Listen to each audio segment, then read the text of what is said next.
Eh bien, hello la compagnie, c'est Arachnid, donc de retour avec Dark Souls, le jeu de cartes.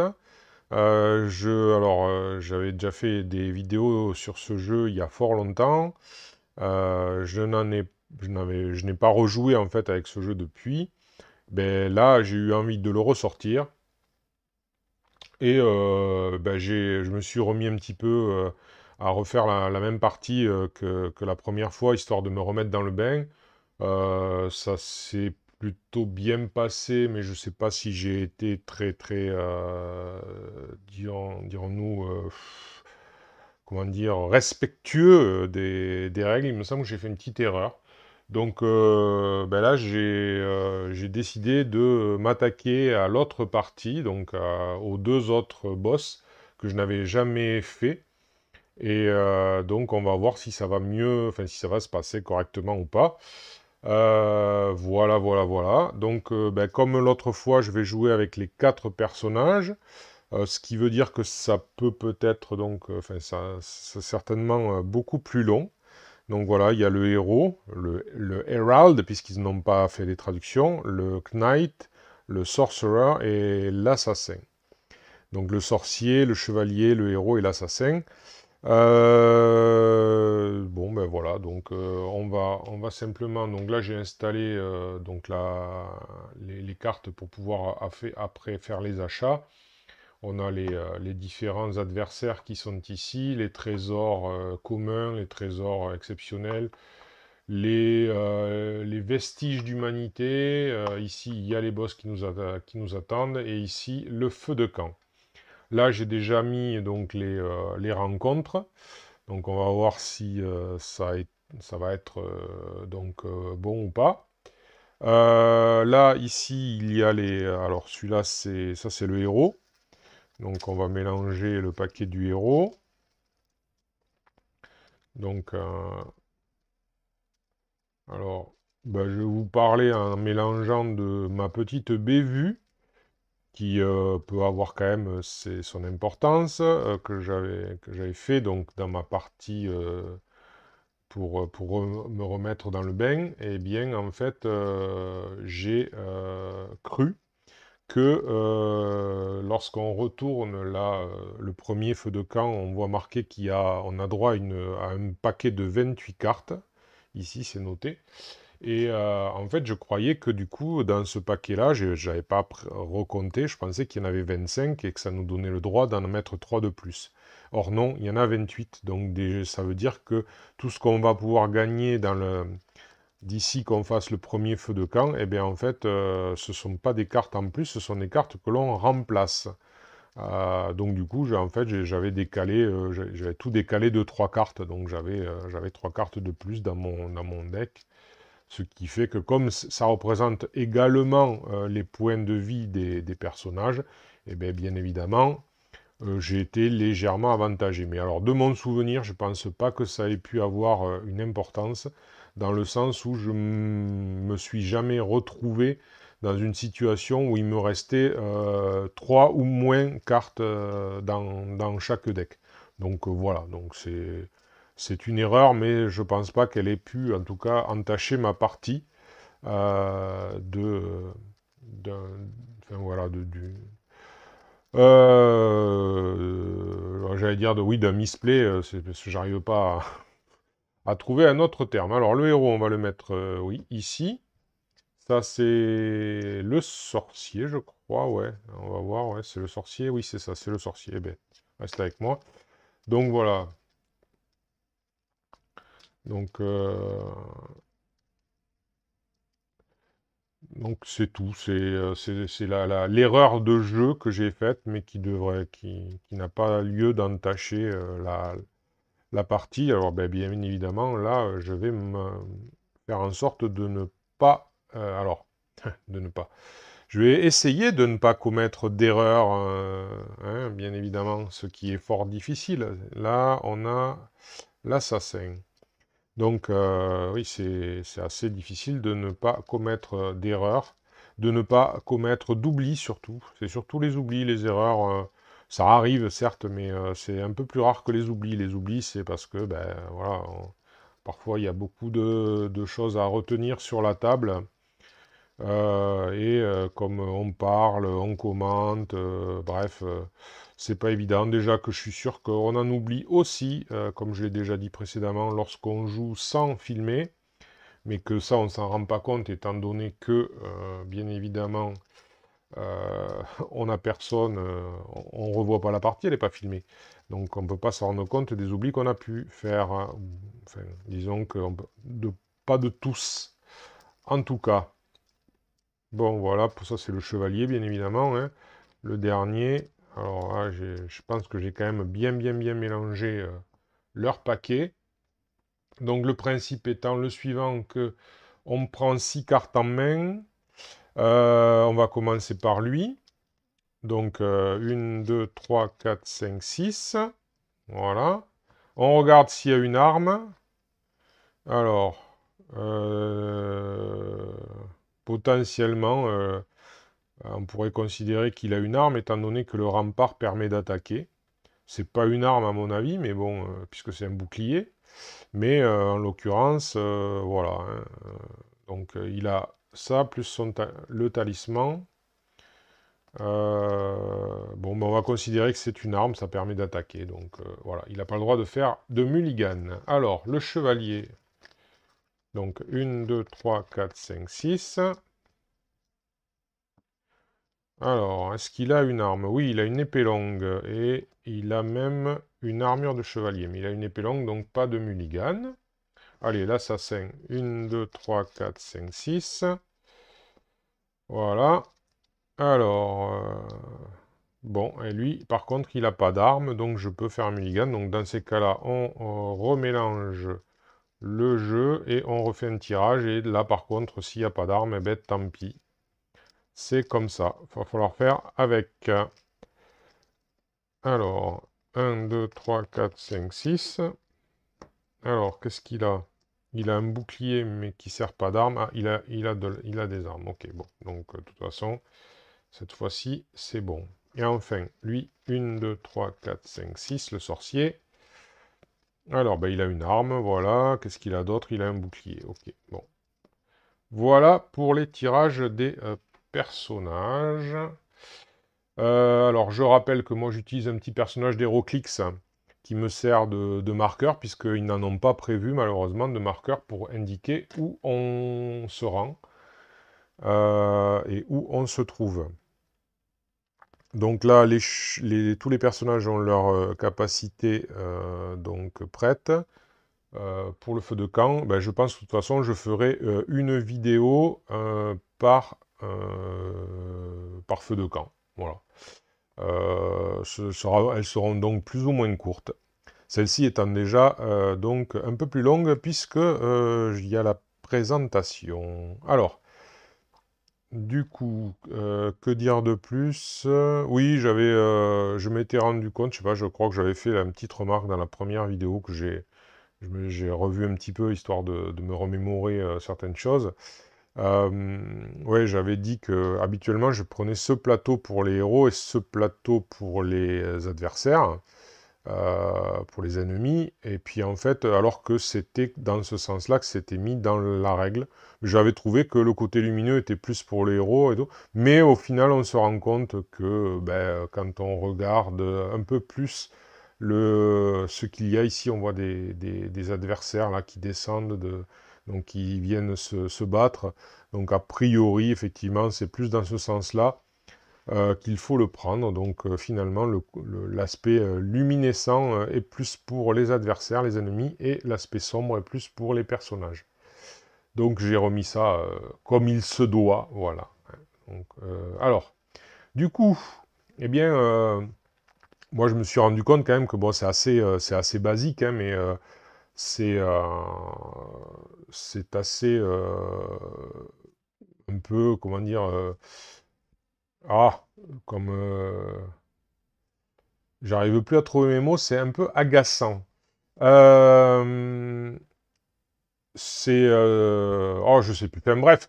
En fait, c'est une évidence qu'à chaque fois, on va aller toujours vers les mêmes rencontres, parce que ça, c'est une rencontre de niveau 1, ça, c'est une rencontre de niveau 2, ça, c'est une rencontre de niveau 3. vu que pour l'instant on n'a aucune amélioration, ben, la logique veut qu'on va pas aller vers un rencontre niveau 3 parce que ben, c'est très risqué et on risque de perdre. Donc ben, le jeu étant ceci long, à moins que bien sûr peut-être que certains ont une expérience extraordinaire avec ce jeu, ce qui fait que ils peuvent se permettre peut-être d'aller directement vers des rencontres de niveau supérieur malgré le fait qu'ils soient plus faibles avec leur personnage, je ne sais pas. Ou alors ils sont maso, ou alors je ne sais pas, bref. Ils n'ont pas envie de jouer 3 heures, hein, voilà, c'est leur choix. En tout cas, le mien, ça a été toujours de faire de la même manière, c'est-à-dire ben, d'avant de faire le premier feu de camp, eh bien, c'est d'aller essayer de faire les rencontres de niveau 1, histoire de commencer à s'équiper. Donc du coup, ben, là, le chemin nous mène ici, à cette rencontre-là. Voilà. Voilà, oui, ce que je voulais dire, voilà, j'ai retrouvé le mot que je voulais employer, c'était que c'est pas obligatoire, mais c'est quand même un petit peu scripté d'une certaine manière par, par la force des choses pour essayer d'être efficace un maximum. Alors, du coup, on est dans le donjon effondré. Voilà, le donjon effondré. Comme vous pouvez le voir, je joue avec 4 personnages, donc du coup, il y aura 2 coffres normaux. Et là, il y a 2 ennemis faciles, on va dire, les crânes, et un ennemi moyen, donc avec le casque. Voilà. Les ennemis, on va dire, supérieurs hein, sont représentés par un casque avec une sorte de barre dessous. C'est une épée peut-être, c'est tout petit. C'est peut-être une épée, mais c'est tellement petit que on voit très mal. Alors, peut-être que ça se voit mieux là-dessus. Oui, c'est ça, c'est une épée. Voilà. Donc du coup, ben, donjon effondré. Donc du coup, alors, ça ce sont les ennemis de rang faible. Je sais pas, je me souviens plus s'ils emploient des termes particuliers. Mais bon, on va dire, voilà, de faible niveau. Donc voilà, on a mélangé, et donc il y en a 2. Alors le premier, ce sera un carcasse grenadier. Voilà, carcasse grenadier, donc voilà comment il se présente. Et donc, alors, moi je me mets toujours comme ça pour voir où il est. Normalement, il est ici. Donc voilà, donc on le place ici. Et le second ennemi, ce sera un ralimier. Alors, un ralimier, voilà. Alors, le ralimier, ben, il est ici. Voilà. On va voir après leurs caractéristiques. Donc maintenant, un ennemi de niveau. Donc, disons que cette rencontre, elle n'est pas très très difficile, mais enfin, je pense, vu qu'il n'y a que 3 ennemis. Mais ce qui va avec, c'est que bien évidemment, elle ne va pas rapporter grand-chose. Ça, c'est l'inconvénient. C'est équilibré comme ça, et c'est un peu normal. Donc alors, le dernier ennemi, ce sera un chevalier de la cathédrale, qui lui rapporte un peu plus. Alors, eh ben, lui, il est ici, voilà. Donc, ben, écoutez, on a rempli la ligne avant de combattants. Donc alors, on peut voir déjà qu'aucun n'a de capacité spéciale, il n'y a pas de texte. Donc, le carcasse grenadier, il nous rapportera deux âmes, voilà, c'est ça. Alors, il a une armure de 1 et 1 point de vie, et il fait 3 au dégâts. Il est vulnérable aux attaques, alors ça, à chaque fois j'oublie les termes, aux attaques habiles. C'est l'envers, là, les 2 épées croisées sur du vert, c'est l'attaque habile. Voilà, donc ici, le ralimier, lui, alors il rapporte une seule âme. Et vraiment, bon, parce qu'il n'a pas d'armure, il a 1 point de vie. Alors, il est vraiment faiblard, en plus il est vulnérable à tout, il fait quand même 3 dégâts. Alors oui, donc j'ai pas dit, mais le grenadier, donc bien sûr, il attaque au fond, donc il va attaquer l'assassin, a priori. Le rat, il attaque devant, donc il va attaquer le chevalier. Et alors, le chevalier de la cathédrale, lui qui est plus costaud, il rapporte 6 âmes. Il a 2 d'armure, 3 points de vie, il fait 3 dégâts. Il est vulnérable aux attaques, précises. Aux attaques précises. Et donc, il attaque devant, donc le héros, et il le repousse. Voilà, donc il le repoussera au fond. Alors, sur ce, que dire de plus Oui, alors la vulnérabilité signifie, je le rappelle, que du coup la créature, l'adversaire, ne dispose pas de son armure. Voilà. À partir du moment où on fait une attaque où il est vulnérable. Eh bien, donc c'est toujours eux qui commencent. Donc alors, je pense pas me tromper, mais normalement ça commence par voilà, par la droite et ça fait comme ça part après vers la gauche et on reprend à droite et on repart à gauche au fond. Mais là il n'y aura pas. Alors le grenadier donc fait 3 sur l'assassin. Il lui balance une grenade, hein, puisque c'est un grenadier. Donc avec l'assassin, on va essayer de se protéger. Il est censé prendre 3 points de dégâts. 3 points de dégâts et 3 points de dégâts. Alors, il pourrait se sacrifier de l'armure avec une dextérité pour éviter totalement l'attaque. Ou alors, ça revient à peu près au même.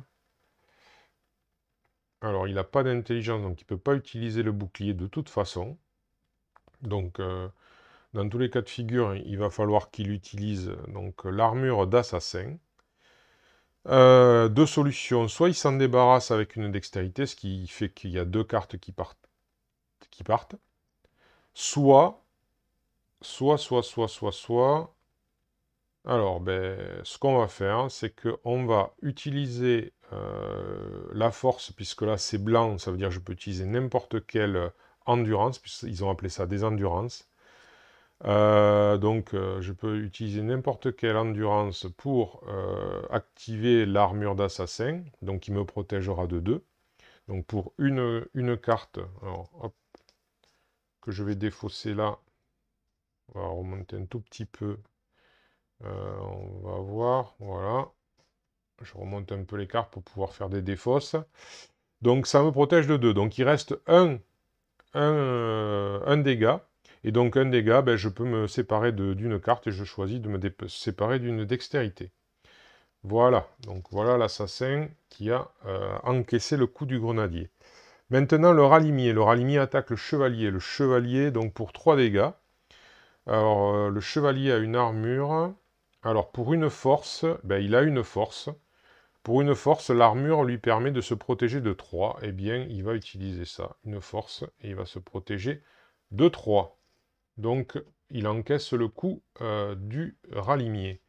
Le chevalier de la cathédrale, donc, repousse le héros.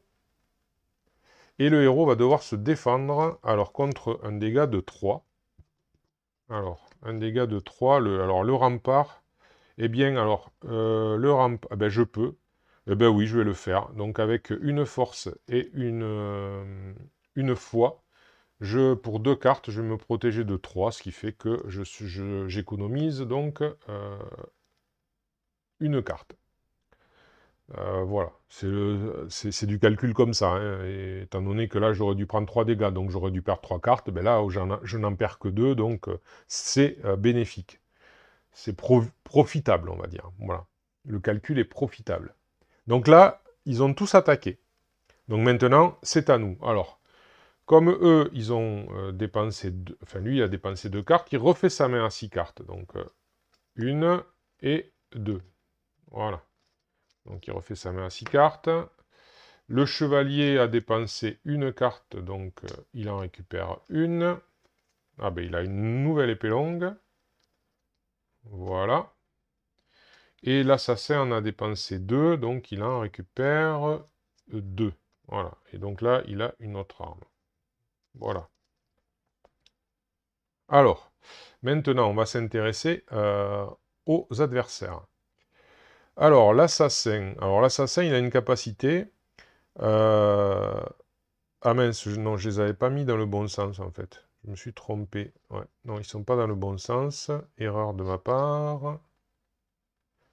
Ouais, je les ai mis dans le mauvais sens. Ouais. Donc là, voilà. Là, maintenant, c'est bon.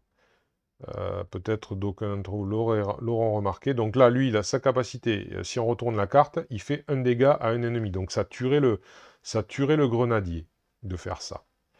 Voilà, lui, le chevalier, il peut se protéger. Il part de 3. Donc j'aurais pu l'utiliser contre le ralimier pour parer. C'est vrai. Ça aurait été une possibilité. Lui, il peut utiliser une carte magique, donc avec ce symbole.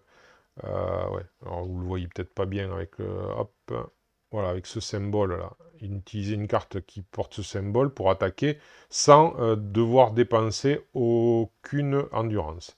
Et le héros, lui, ben, il va soigner un personnage de 3 points de vie, donc du coup, on verra le moment venu comment ça fonctionne si vous ne le savez pas. Alors, alors moi, ce qui m'intéressait, c'est de voir que l'assassin, généralement, il a des attaques comme ça, et oui, il a le Kukuri. Il a le Kukuri, là, ici. Et en plus, il fait un dégât. Il faut simplement avoir une intelligence et une dextérité, et il ne les a pas. Donc, du coup, il ne peut pas tuer le squelette. Donc, peut-être qu'on va envisager d'utiliser sa capacité. Le chevalier peut-il zigouiller le rat? Je pense que oui, quand même, avec son épée longue, il doit pouvoir faire quelque chose. Alors, voyons voir. Euh... Ouais, tout à fait. Il a 2 épées longues, ça lui sert à rien d'avoir 2 épées longues en main. Non, ça lui sert à rien. Donc, du coup, il a la capacité de tuer le rat. Donc, dans ce jeu, on peut jouer, a priori, on peut jouer à tour de rôle, un peu comme on le veut. C'est pas, il n'y a pas de règles, c'est pas l'un, puis l'autre, puis l'autre, puis l'autre, c'est un peu à tour de rôle. Le seul truc, c'est que pour les déplacements, on peut se déplacer d'une case, voilà, vers orthogonalement. On n'a pas droit à la diagonale, mais orthogonalement, on peut se déplacer d'une case. Et s'il y a déjà, par exemple là, le chevalier et le sorcier, ben, dans ces cas-là, ils peuvent s'échanger, mais ils sont considérés comme ayant tous les deux bougé. Donc du coup, ben, par exemple, si le chevalier vient là, le sorcier vient ici, eh ben, l'assassin ne pourra pas s'échanger avec le chevalier, puisque le chevalier est censé déjà avoir bougé, et donc ne peut pas faire 2 mouvements dans le même tour. Voilà pour la petite règle, hein. Donc le chevalier a le moyen de tuer le ralimier. Alors ensuite, par contre, je pense pas. Je suis à peu près certain que le héros ne pourra pas tuer le chevalier de la cathédrale. Non, il ne pourra pas. Parce qu'il n'a pas de carte disposant de la vulnérabilité du chevalier. Lui, oui. Le sorcier, oui. Mais c'est pareil, il ne pourra pas. Parce que ben, son arme, son perce-maille, malheureusement, n'est pas une arme très puissante. Donc elle ne fait que 2 dégâts au maximum. Et lui, ayant 3 points de vie, ça ne le tuera pas. Alors, la question est, est-ce que... Non, même pas, il fait même pas 3 points de dégâts, lui. Donc, même pas. Même pas, même pas, même pas. Euh, Du coup... Ouais. Du coup... du coup, je crois que j'ai déjà pas le choix. L'assassin... Enfin, ouais. L'assassin, Alors lui, il a un estoc, mais ça sert pas à grand chose non plus. Il peut pas aller jusque là-bas. On peut se déplacer que d'une case, donc il pourra pas aller à l'autre bout. Mais donc il va utiliser sa capacité et il va faire un dégât au carcasse grenadier. Donc carcasse grenadier qui nous rapporte donc enfin rapporte. Pour l'instant, c'est pas encore acquis, mais voilà, 2 âmes et qui est donc vaincu. Voilà, je le mets là. Il avait qu'un point de vie. Mais ça nous débarrasse et ça évite qu'il réattaque. Le chevalier va faire pareil, hein, parce que on va pas se... Donc du coup, pour une force, et l'épée longue qu'il sacrifie, donc il la lance peut-être pas, mais en tout cas, il frappe tellement fort que, voilà, que du coup, elle est inutilisable, mais il arrive à tuer le ralimier, qui nous rapporte faiblement une âme. Voilà. Alors, ensuite,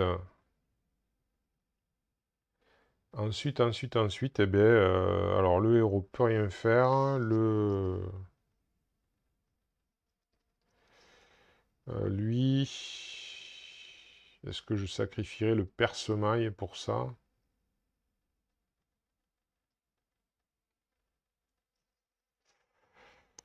ma foi. Donc, le sorcier et le héros vont s'échanger, comme ça. Donc, on va faire le mouvement, on va s'échanger. Et le sorcier va utiliser donc alors, hop, une intelligence et une dextérité pour utiliser son perce-maille et faire un petit dégât. Mais bon, c'est déjà ça, ça commence. Un dégât au chevalier de la cathédrale, qui donc n'a pas d'armure là, puisque c'est l'attaque de prédilection qui est l'attaque précise. Et ben là, j'en ai terminé, puisque je ne peux plus rien faire. Enfin, si, je pourrais utiliser des capacités comme celle du héros pour faire récupérer des points de vie, mais pour l'instant, on n'en est pas encore à ce stade-là de drame. Donc, bon, on va simplement refaire ses mains. Alors, le chevalier, il a dépensé 2 cartes, donc il reprend une, et il reprend 2 cartes. D'accord. Voilà. Lui, il n'a rien dépensé, et après, je crois que c'est juste le sorcier, donc qui a dépensé une et 2 cartes. Et l'assassin n'a rien dépensé, il a juste utilisé sa capacité. Bien. Donc du coup, ben, c'est au chevalier de la cathédrale qui attaque. Alors, normalement, il attaque devant et il repousse. Donc comme il n'a personne ici en face de lui, a priori, selon ce que j'ai compris de la règle, il attaque dans la ligne. Le personnage ayant la valeur ici la plus élevée. En l'occurrence, il n'y a que le chevalier, donc c'est obligatoirement le chevalier. Donc chevalier qui du coup est repoussé à la place du héros. Mais il n'en est pas moins que c'est lui qui doit encaisser le coup. Et donc 3. Et bien cette fois-ci, écoutez, de toute façon, il va se retourner et il va parer le coup de 3. Voilà. Comme ça, il n'a rien pris. Donc là, personne n'a rien dépensé. Donc on n'a pas les mains à refaire. Et c'est de nouveau à eux. Alors, de nouveau à eux. Donc là, par contre, ben, le sorcier va éliminer son adversaire grâce à une dextérité et en balançant son perce-maille, puisque là, il n'a personne, il est au corps à corps, même s'il est dans la ligne du fond, même s'il n'est pas devant, du moment qu'il n'y a personne, voilà, il peut faire une attaque de corps à corps. Si, par exemple, le héros était ici, le sorcier serait obligé d'employer une attaque à distance avec un symbole d'arc pour pouvoir blesser enfin attaquer en tout cas un adversaire. Donc là, il sacrifie sa perce-maille avec la dextérité. Ça fait 2 dégâts. Donc ça fait 2 dégâts, voilà. Et donc du coup, c'est vrai que je ne pense pas à montrer à chaque fois, désolé. Donc ben, il lui restait 2 points de vie, et donc du coup le chevalier est vaincu. Allez, et ici donc lui, il est là, et il rapportait 6 âmes. Alors 6, donc 5, et un 6, voilà. Donc, du coup, alors on va mélanger aussi le deck des trésors. On a terminé donc la première rencontre, ce qui fait que, alors, on n'est pas encore gagnant des trésors dans ce jeu. Soit on retourne au feu de camp, et dans ces cas-là, on récupère les trésors, voilà, les âmes et les trésors. Soit on poursuit, et dans ces cas-là, en fait, on fait un pari, on les met en jeu, quoi. Et donc, du coup, si on échoue, ben, on aura tout perdu. Ce qui rend le jeu extrêmement difficile, parce qu'à partir du moment où vous commencez à perdre, vous pouvez vous dire que il y a fort peu de chances que vous parveniez à aller jusqu'au bout, hein, parce que en fait, c'est un peu, j'ai l'impression que vous n'avez pas le droit à l'erreur. Donc du coup, on gagne ces 2 cartes. Alors on peut regarder, bon à la rigueur, moi je regarde pas ce que c'est, comme ça je me fais pas, je les mets ici. Voilà, on verra bien. Voilà, on verra bien si on les obtient ou pas. Voilà, donc alors, entre chaque rencontre, on peut se repositionner. Donc du coup, je vais remettre le héros ici, remettre le chevalier ici, et remettre le sorcier ici. Bon, c'est une configuration que j'aime bien, voilà. Généralement, je fais ça parce que je sais pas comment se mettre, parce que de toute manière, on ne sait pas à l'avance ce qu'il va y avoir. Donc dans tous les cas de figure, c'est difficile de se positionner idéalement. Donc voilà. Alors, est-ce que lui... Oui, lui, il a quand même dépensé 2 cartes, donc quand même on lui remet ces 2 cartes. Bon, alors là, par contre, il va pas être très agressif, lui, hein. Bon, les autres n'avaient rien dépensé. Voilà, ben, donc on va pouvoir passer à une nouvelle rencontre. Donc je ne vais pas retourner au feu de camp parce que je suis quand même plutôt pas trop mal. Et je vais donc poursuivre ici par le chemin pour aller à cette rencontre-là. Alors on va aller voir quelle est donc cette rencontre de niveau 1. Cette fois-ci, on est dans le jardin de cendres. Alors, jardin de cendres, voilà. Et donc on voit qu'à 4 personnages, il y a un... Ah ben c'est l'inverse de tout à l'heure. C'est un adversaire de faible rang et deux adversaires de rang moyen, avec toujours 2 trésors à la clé. Donc on va mettre ça. Alors on met normalement, bon, on met un jeton comme ça pour dire qu'on est passé par là, mais bon, le fait qu'elle soit retournée, moi je trouve que c'est déjà significatif qu'on soit passé par là, donc je sais pas trop. Quel est l'intérêt de mettre ces jetons? S'il y en a un parmi vous qui connaît bien le jeu et qui saurait quel est vraiment l'intérêt de les mettre, qu'il n'hésite pas à le signaler. Donc du coup, dans le jardin de cendres, alors, là, quand on a fait ça, donc les ennemis, on les remet et on remélange. On peut éventuellement retomber sur les mêmes. Voilà. Et après cela, on ira au feu de camp. Voilà. Alors, du coup, ce sera le seul ennemi, une araignée en cage, qui rapporte 3 âmes, qui a 1 d'armure, 4 points de vie, quand même, elle est costaud, elle fait que 1 point de dégâts. Alors, elle est censée être ici, voilà, elle est là, voilà. Alors, ensuite, 2 de niveau 2, donc on le remet dedans, et on mélange.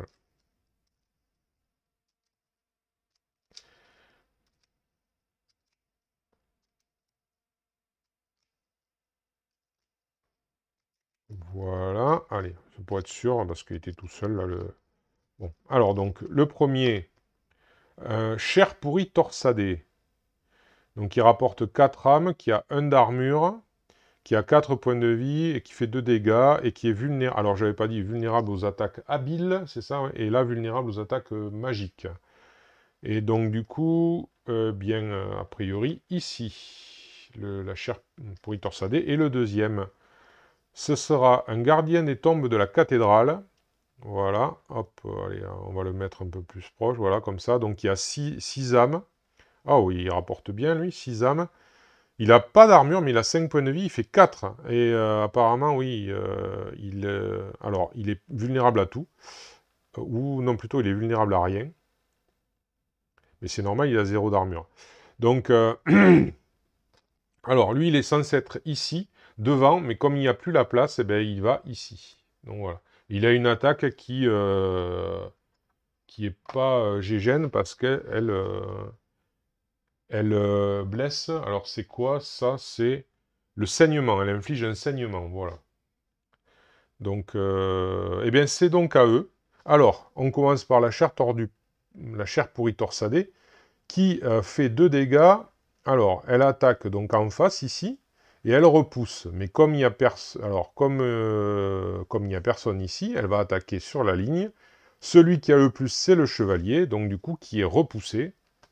Voilà, et qui doit se défendre contre une attaque de 2. Alors, il doit se défendre contre une attaque de 2.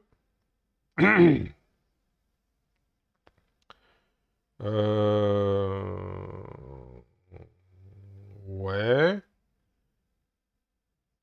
Eh bien, disons que... Ouais, ben, il va se défendre en dépensant une force.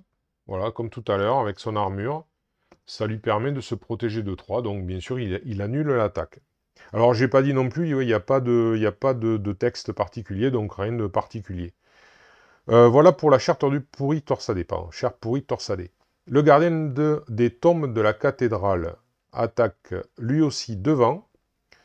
Alors, il devrait attaquer donc ici, pareil.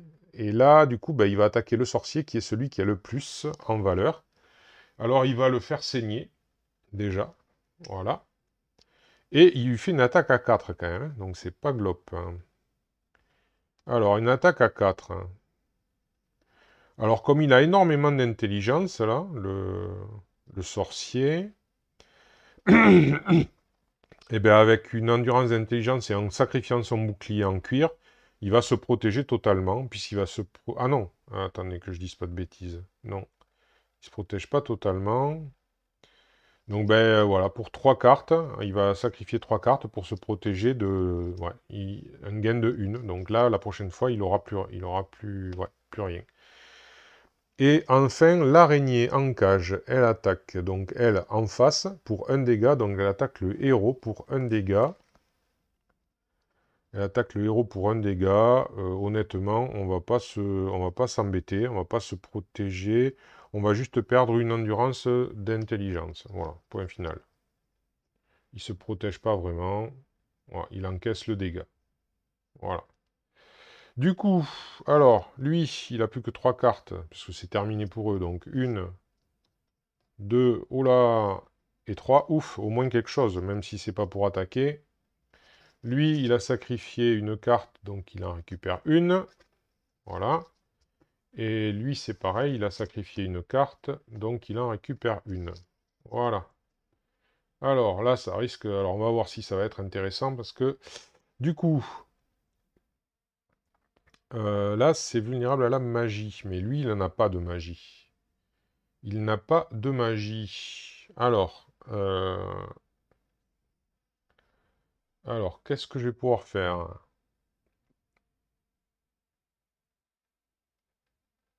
Alors, le saignement, que je me rappelle, la prochaine attaque contre... Voilà, cette carte, c'est ça. Donc, la prochaine attaque contre le sorcier fera un dégât supplémentaire. Mais pour l'instant, ça ne fait rien tant qu'il n'est pas attaqué de nouveau. Alors, le sorcier, de toute façon, il n'a pas d'attaque. Hein. Voilà, il n'a pas d'attaque. Alors, j'ai la possibilité de sacrifier un certain nombre de cartes de mon choix que je défausse pour en tirer d'autres. Ça, c'est une possibilité. Maintenant, ça affaiblit le personnage, obligatoirement.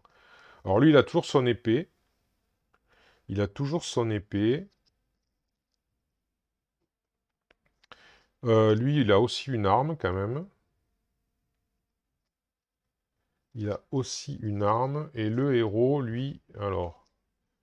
L'inconvénient, c'est que ouais, il n'a pas d'attaque dans ce sens-là. Mais l'autre n'a que...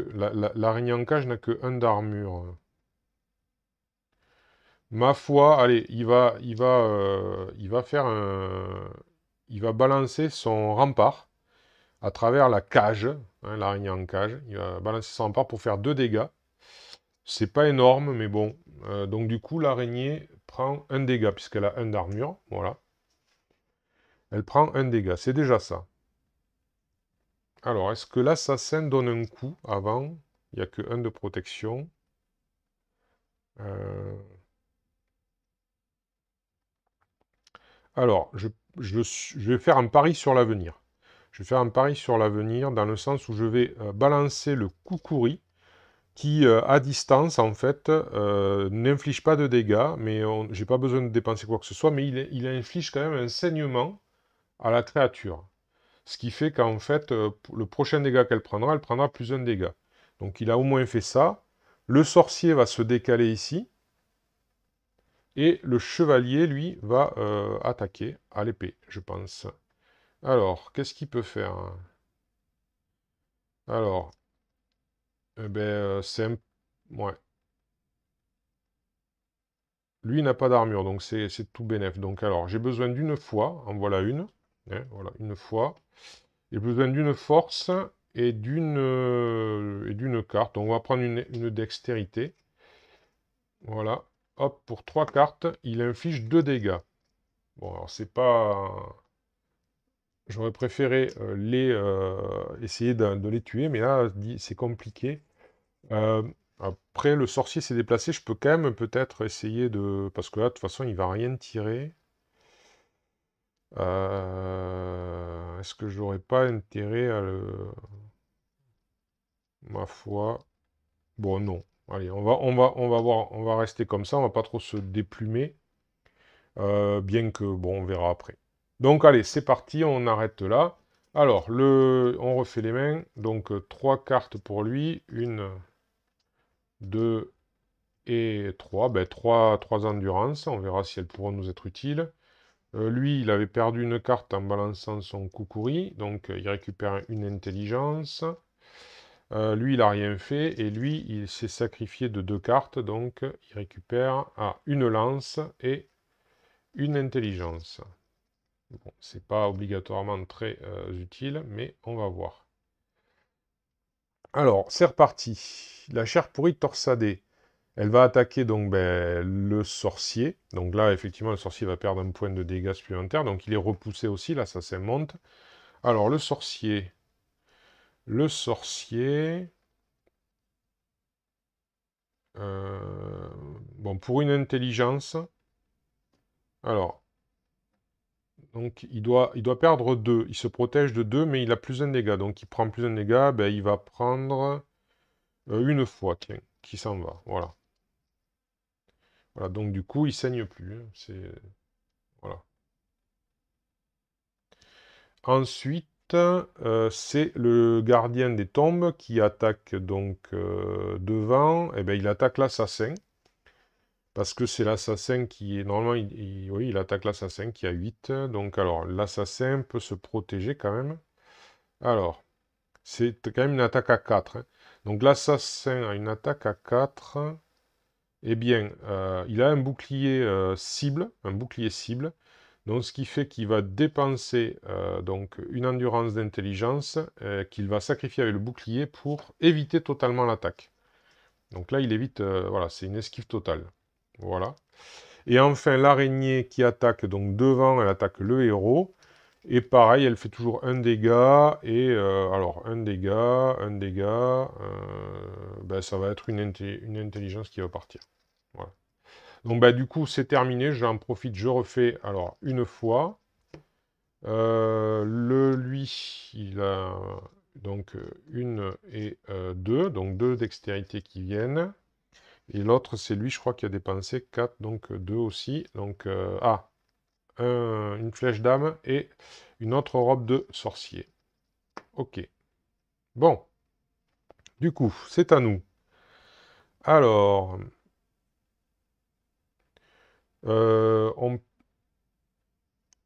donc lui, il lui reste... Alors, il a 4 points de vie, mais plus un. Donc, un 3 suffirait. Un 3 suffirait pour le zigouiller. Donc, eh ben, c'est une attaque à distance, la flèche d'âme. Alors, est-ce que j'ai assez, par contre? Eh ben non, j'ai pas assez.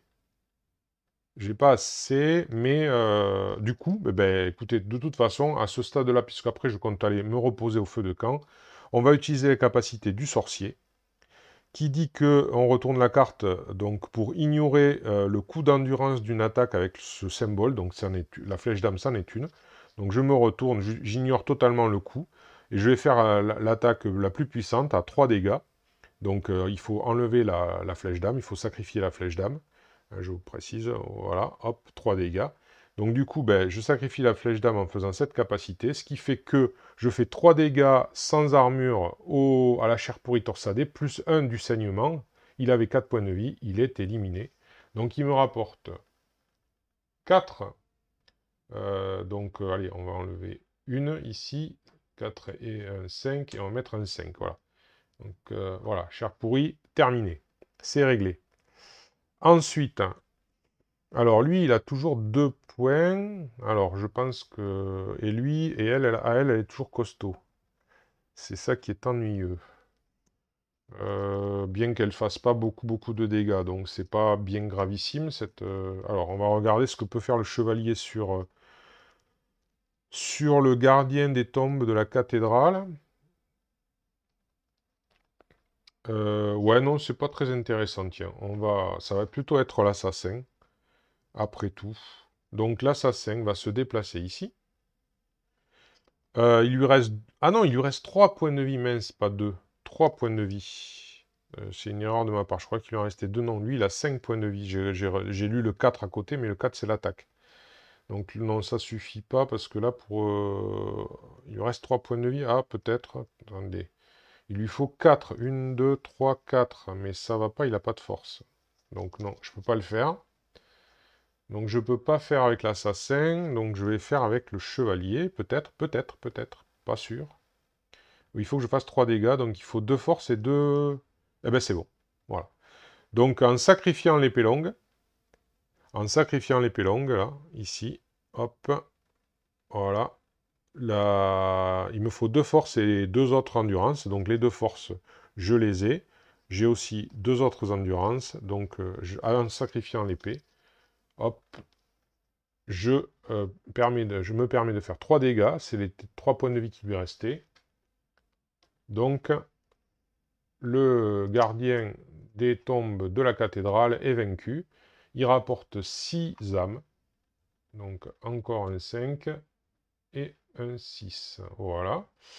Et ensuite, ben alors là, lui, il reste 3. Ah, peut-être qu'avec 6, a-t-il les moyens de balancer sa lance comme un... Ah non, mais même, ça suffira pas. Il lui reste 3 points de vie. Et malheureusement, elle a l'armure. Donc c'est comme s'il faudrait que je fasse 4, mais je n'ai pas d'attaque qui fait 4. Donc ça ne sert à rien. Ça ne sert à rien. Qu'est-ce que je peux faire? Euh, Donc, bon, allez, pour une fois, je vais dépenser le rempart. Et une fois pour faire 2 dégâts. Ce qui fait que ça fait encore un dégât là. L'assassin va se déplacer. Il va venir ici. Et puis c'est terminé, donc on va refaire les mains. Donc le chevalier, donc il lui faut 5 cartes. Donc 1, 2, 3, 4, une autre armure, et 5, une épée courte. Voilà. Alors ici, il en faut 2. Donc ce sera une endurance de foi et une autre lance. Voilà. Lui, est-ce qu'il a fait quelque chose? Oui, il a balancé sa flèche. Donc lui, une carte, c'est une intelligence. Et lui, est-ce qu'il a fait quelque chose? Ben non, lui, il n'a rien fait. Donc voilà. Donc de nouveau, l'araignée attaque ben, le héros. Alors le héros, qu'est-ce qu'il va faire?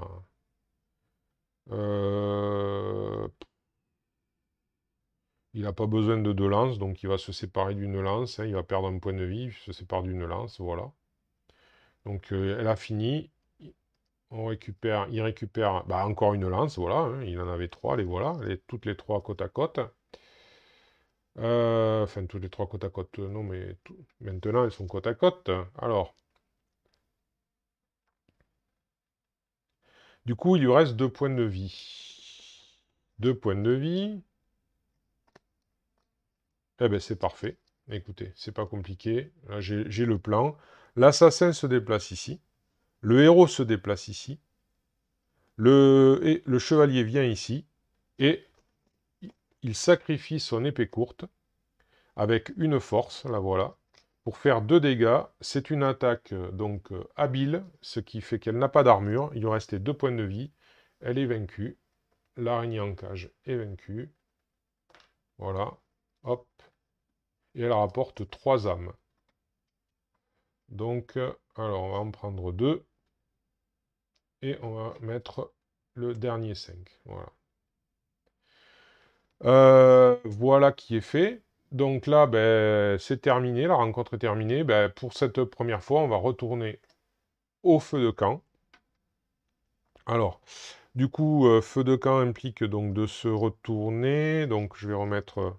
hop, voilà. Ah ben non, lui, il n'avait pas utilisé sa capacité. Donc le mettre... Lui, oui, donc on le remet là. Lui, il l'a utilisé aussi. Et lui aussi. Donc on les remet normalement, voilà. Comme ça.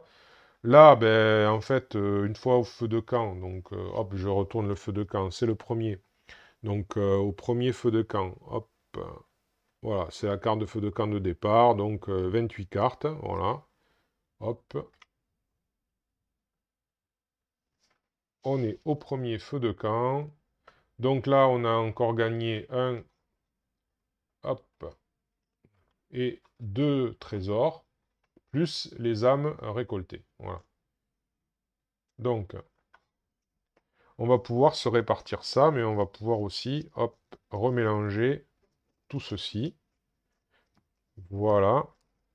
Alors, ben, à la rigueur, on va faire les choix, en direct. Du coup, alors, on a, on a la robe de conjurateur. Hop là, la robe de conjurateur. Donc, ben ça c'est...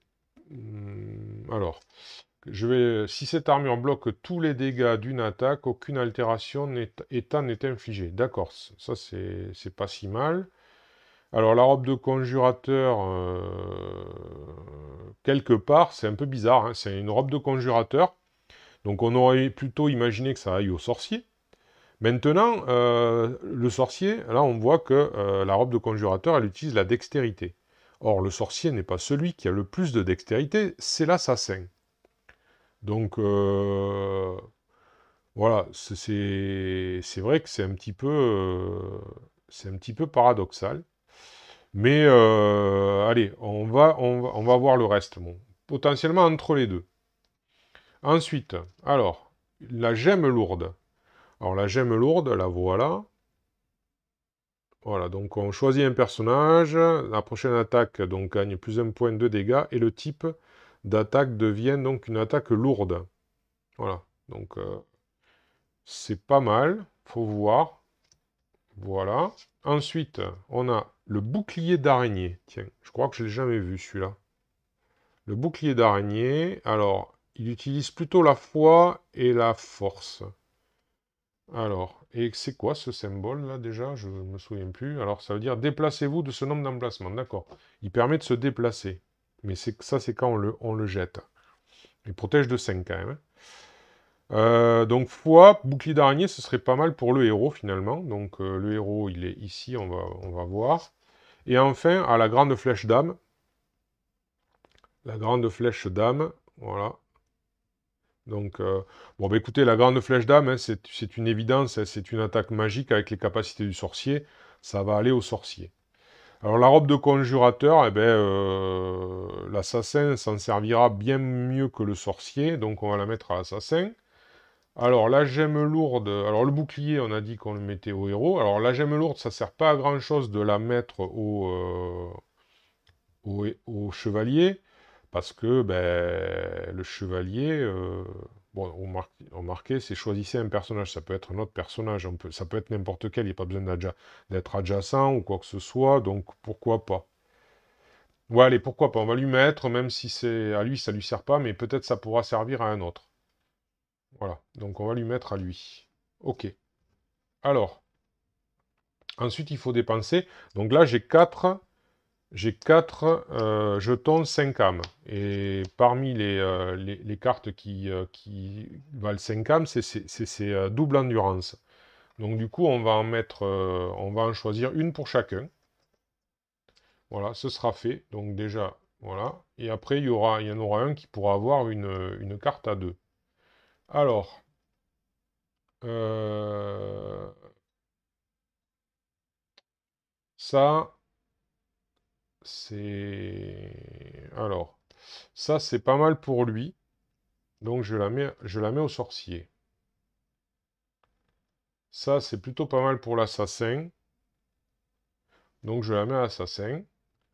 Ça, finalement, c'est plutôt pas mal pour le chevalier. Donc je la mets au chevalier. Et enfin, celle-là, elle est plutôt pas mal pour le héros. Donc je la mets au héros. Voilà. Ensuite, alors... ensuite. Donc, on va réfléchir. Je vais devoir sacrifier deux cartes ici, éventuellement. Donc je vais choisir... alors, c'est très protecteur ça quand même. Donc je vais plutôt choisir une armure de héros à la place du bouclier qui va s'en aller. Alors ça va dans le pool commun que tout le monde peut récupérer. Mais voilà. Et là, étant donné que j'ai une force et une foi, je vais choisir une foi. à la place. Voilà, donc du coup, ce sera ce que lui, il aura. Et ça, je le définirai après. Alors,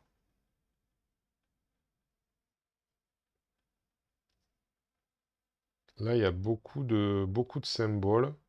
Donc, j'ai bien envie de prendre, ouais, de prendre un comme ça aussi, avec les deux âmes, pour lui.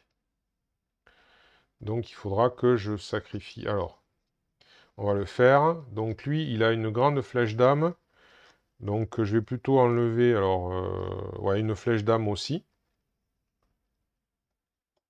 Voilà.